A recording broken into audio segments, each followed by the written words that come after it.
अब यहाँ क्वेश्चन देखिए, यहाँ पे आपका अभी मैंने कंजर्वेशन ऑफ लीनियर मोमेंटम के क्वेश्चंस करवाए थे। तो कंजर्वेशन ऑफ लीनियर मोमेंटम का जो क्वेश्चन था उसमें आपका बेसिकली क्या हो रहा था, यहाँ पे हमारा कंजर्वेशन ऑफ लीनियर मोमेंटम की जब हम बात करते हैं तो हमने बताया था कि जब उस पर फोर्स जीरो होता है तो मोमेंटम क्या हो जाता है, कंजर्व हो जाता है। वैसे यहाँ पे है, दो ऑब्जेक्ट है जो कि स्प्रिंग पे लगाया गया है और उसको फोर्स से स्ट्रेच किया गया फिर छोड़ दिया गया, यानी कि फोर्स जीरो कर दिया गया। तो अब यहाँ पे क्या होगा, अब इस केस में जब फोर्स हमने जीरो कर दिया, मतलब कि फोर्स अप्लाई जो है वो क्या है, जीरो है। दैट मीन्स क्या कि नेट फोर्स जो है सिस्टम पे वो जीरो हो गया है। तो नेट फोर्स जब हमारा, नेट फोर्स जो है सिस्टम पे on the system is zero, that means momentum before applying a force और momentum after applying a force क्या रहेगा, कंजर्व रहेगा। दैट मीन्स, और इनिशियली ऑब्जेक्ट किस पे है, साफ साफ लिखा है and then release find the speed resting on a horizontal frictionless, यानी कि जब आप फोर्स लगा रहे थे उससे पहले ये जो ऑब्जेक्ट थे कैसे थे, रेस्ट पे थे। दैट मीन्स इनकी वेलोसिटी इनिशियली क्या थी, जीरो थी, और जब आपने फोर्स लगाया तो इसमें कुछ मोमेंटम आया, तो यानी कि नेट मोमेंटम कांस्टेंट कंजर्व है। दैट मीन्स इसका क्या हो जाएगा, P1 प्लस P2, चूंकि दो ऑब्जेक्ट हैं तो यहाँ पे दो ही लेंगे, इन सब का सम क्या हो जाएगा, जीरो। भाई इनिशियली इसमें वेलोसिटी जीरो थी ना, अब यहाँ पे ये क्या हो जाएगा, P1 equals to minus P2 equal to के इधर ले जाएंगे, साइन चेंज हो जाएगा। और लीनियर मोमेंटम का फॉर्मूला क्या होता है, मास इनटू वेलोसिटी होता है। तो यहाँ से लिखेंगे m1 v1 equals to minus m2 v2। आपसे करें find the ratio of their speed, तो स्पीड की बात करेंगे रेशियो में, तो यहाँ पे देखिए ये m2 v1 अपॉन v2 कर लेंगे, तो v1 अपॉन v2, यही तो आपसे रेशियो स्पीड पूछ रहा है। This equals to minus m2 upon m1। हमें केवल इसका मैग्नीट्यूड लेना है, साइन से कोई मतलब है नहीं क्योंकि हमें सिर्फ रेशियो फाइंड करना है। तो v1 अपॉन v2 मॉड में, that means mod of m2 minus m1। हमने मॉड क्यों लगाया, क्योंकि हमें सिर्फ मैग्नीट्यूड चाहिए, साइन से मतलब नहीं है। और m1 और m2 की वैल्यू ये दे रखी है, तो m2 है 2 और ये 1, दैट मीन्स 2:1 रेशियो होगा। ठीक है, अब यहाँ पे कह रहा है magnitude of momentum. Magnitude of momentum की बात करेंगे तो देखिए यहाँ पे क्या हो जाएगा, अब ये नहीं कि हम ये वैल्यू इसमें पुट करने लगेंगे, नहीं, हमारा सेकेंड पार्ट है क्या, कहाँ चला गया, मैग्नीट्यूड ऑफ मोमेंटम। तो यहाँ पे देखिए मैग्नीट्यूड ऑफ मोमेंटम की जब हम बात करेंगे तो ये होता है P1 अपॉन P2। अब यहाँ पे हम m1 v1 m2 v2 value नहीं रखना है, आप यहाँ से देखिए P1 इक्वल्स टू P2 है ना, तो यहाँ से क्या हो जाएगा, P1 equals to minus P2, तो P1 अपॉन P2 की वैल्यू क्या हो गई, -1। आपको केवल मैग्नीट्यूड की बात हो रही है, तो यहाँ पे इसको इधर लिखेंगे। तो जब हम इसको इधर लिखते हैं तो ये देखिए पहले इस लाइन को पूरा लिखते हैं, P1 plus P2 equals to 0, तो यहाँ से P1 equals to minus P2, that means P1 upon P2 equals to -1। But हमें क्या रिक्वायरमेंट है, केवल मैग्नीट्यूड। तो जब केवल मैग्नीट्यूड रिक्वायरमेंट होता है तो मॉड लगा दिया, दैट मीन्स 1 हो जाएगा। तो यहाँ पे ये नहीं करेंगे कि P1 और P2 की वैल्यू रखेंगे m1 m2 v1 v2, आप कुछ भी कर लें वैल्यू वही आनी है, लेकिन सिंपली हमने यहाँ से रख दिया। आप यहाँ पे m1 v1 रखते, m2 v2 रखते, फिर यहाँ से वैल्यू रखते, सिंपल यहाँ से आपको आ गया। तो ये क्या आ गया, रेशियो कौन सा, ये दोनों ऑब्जेक्ट के मोमेंटम का। नेक्स्ट है kinetic energy at an instant. हमने काइनेटिक एनर्जी का फॉर्मूला पढ़ाया था आपको कि P इक्वल्स टू, इसको डिलीट कर देता हूँ पहले, ये फर्स्ट पार्ट को हम डिलीट कर देते हैं।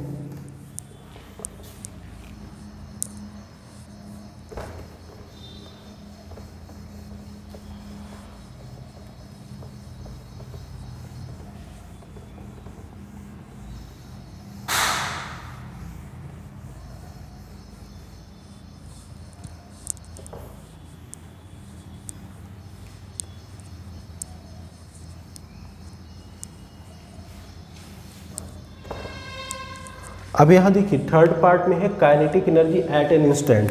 हमने आपको पढ़ाया था P equals to M into V, लेकिन काइनेटिक एनर्जी क्या होगा, मोमेंटम और काइनेटिक एनर्जी का फॉर्मूला क्या होता है, फिर से डिराइव कर लेते हैं। हम दोनों तरफ स्क्वायर करेंगे तो P square equals to M square V square. अच्छा, P square equals to M square V square है, 2 से मल्टीप्लाई किया, 2 से डिवाइड किया। अब यहाँ पे ये 1/2 हाफ एम वी स्क्वायर, एक एम और ये 2 हमने बाहर रखा, तो ये क्या बन गया, P square equals to K into 2m। तो यहाँ से हमारा काइनेटिक एनर्जी का फॉर्मूला बना मैग्नेटिक लीनियर मोमेंटम के केस में k equals to P square upon 2m। ये हमारा लीनियर मोमेंटम का फॉर्मूला बना। अब यहाँ पे हमें काइनेटिक एनर्जी एट इंस्टेंट दोनों ऑब्जेक्ट का निकालना है, तो k1 अपॉन k2 क्या हो जाएगा, p1 square upon 2m1 upon p2 का स्क्वायर अपॉन 2m2, ये m1 है। तो यहाँ से p1 अपॉन p2 का स्क्वायर इंटू ये 2 से 2 कैंसिल आउट हो जाएगा, m2 अपॉन m1। अब p1 अपॉन p2 का रेशियो 1 आया था और m2 अपॉन m1 जरा देख ली कितना है, 2 अपॉन 1 था। तो यहाँ से काइनेटिक एनर्जी की वैल्यू क्या आ जाएगी, ये 1 का स्क्वायर, इतना वीडियो में आ रहा है, ठीक है। तो यहाँ पे k1 अपॉन k2 की वैल्यू हो जाएगी, ये p1 अपॉन p2 हमारा क्या आया, 1 आया, तो 1 अपॉन 1 का स्क्वायर, m2 की वैल्यू 2 है और m1 की 1 है, ये m2 की वैल्यू 2 और ये 2 अपॉन 1, तो यहाँ से हो गया 2:1। तो ये आपका आंसर आया, ठीक है। तो जब भी आपका कंजर्वेशन ऑफ मोमेंटम का वैल्यू पूछे तो आप यहाँ पे देख लीजिए, सिंपल इस तरीके से करते हैं, ठीक है। एनी डाउट, एक क्वेश्चन और है, उस क्वेश्चन को देखते हैं, थोड़ा सा इसको हम डिलीट करके वीडियो को पॉज करके इसको डिलीट करेंगे, फिर अच्छा क्वेश्चन वो करेंगे।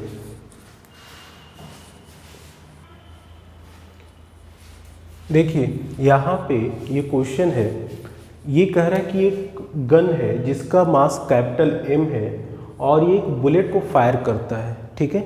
बुलेट को फायर करते हुए वही कह रहा है, gun fires a bullet with V R relative to barrel of the gun, यानी कि ये जो बुलेट की वेलोसिटी है रिलेटिव वेलोसिटी है।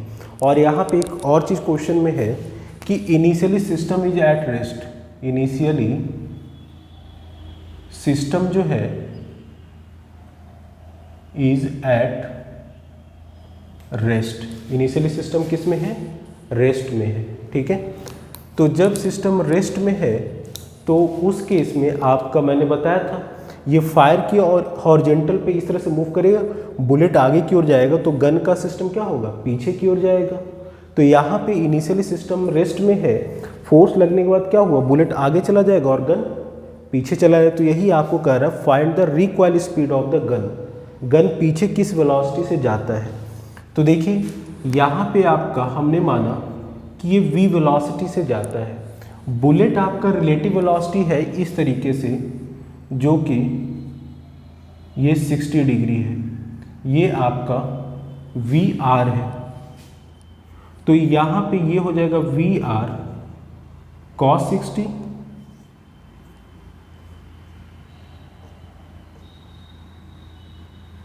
और ये हो जाएगा VR sin 60। इसमें conservation of momentum, principle of conservation of momentum का यहाँ पे ये क्या हो सकता है, सिस्टम ये प्रिंसिपल ऑफ कंजर्वेशन अप्लाई कर सकते हैं। क्यों, क्योंकि यहाँ पे जो है आपका एक्सटर्नल फोर्स जो है सिस्टम पे हॉरिजॉन्टल डायरेक्शन में वो क्या है, 0 है। हॉरिजॉन्टल डायरेक्शन की बात करें तो नेट फोर्स क्या हो रहा है, यहाँ पे 0 हो रहा है ना। देखिए कैसे, ये रिलेटिव वेलोसिटी इधर है, गन आगे की ओर जाएगा, ये पीछे की ओर जाएगा। तो इस केस में इसकी वेलोसिटी क्या हो जाएगी, यहाँ पे दिस माइनस दिस हो जाएगा, इतने स्पीड से तो आगे जाएगी ना। तो यहाँ पे आपका क्या हो जाएगा, ये आपका रिलेटिव वेलोसिटी आपकी ये है, तो नेट आपका क्या हो जाएगा VR cos 60 माइनस V, ये हमारा हॉरिजॉन्टल डायरेक्शन में होगा इस रिलेटिव वेलोसिटी का कंपोनेंट, ठीक है। तो यहाँ पे हम प्रिंसिपल ऑफ, चूंकि हॉरिजॉन्टल डायरेक्शन की बात करेंगे तो हॉरिजॉन्टल डायरेक्शन नेट फोर्स क्या है यहाँ पे 0 है। तो हॉरिजॉन्टल डायरेक्शन में अगर नेट फोर्स आपका 0 होता है तो उस केस में हम प्रिंसिपल ऑफ कंजर्वेशन लगा सकते हैं। तो नेट फोर्स अगर प्रिंसिपल 0 है तो यहाँ पे लिख देता हूँ आपको, सिंस नेट फोर्स अलोंग किसके, net force along horizontal direction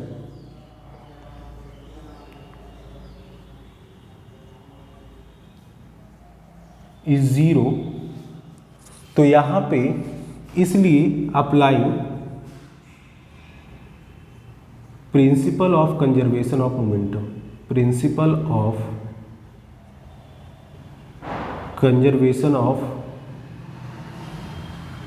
momentum. तो देखिए अगर आप इसको पॉजिटिव लेंगे तो यहाँ पे क्या होता है, P1 plus P2 equals to 0 होता है ना, यहाँ पे P1 plus P2 equals to 0। Video में आ रहा है इतना, ठीक है। तो यहाँ पे अगर इसको आप इस डायरेक्शन को पॉजिटिव लेंगे तो ये टोटल मास क्या है, m इंटू वी। ये गन प्लस बुलेट का मास टोटल कितना है, m into V, minus small m है बुलेट का मास, और इसका हॉरिजॉन्टल डायरेक्शन में क्या होगा, इधर की ओर होगा, तो इधर को निगेटिव लेंगे तो इसलिए हम निगेटिव ले लिया। V R cos 60 minus V equals to 0, ये हो गया। अब यहाँ से हमें क्या पूछ रहा था, find the recoil speed of the gun. यहाँ से हम v की वैल्यू निकाल लेंगे, ठीक है। v की वैल्यू कैसे निकालेंगे, बस ये हो गया।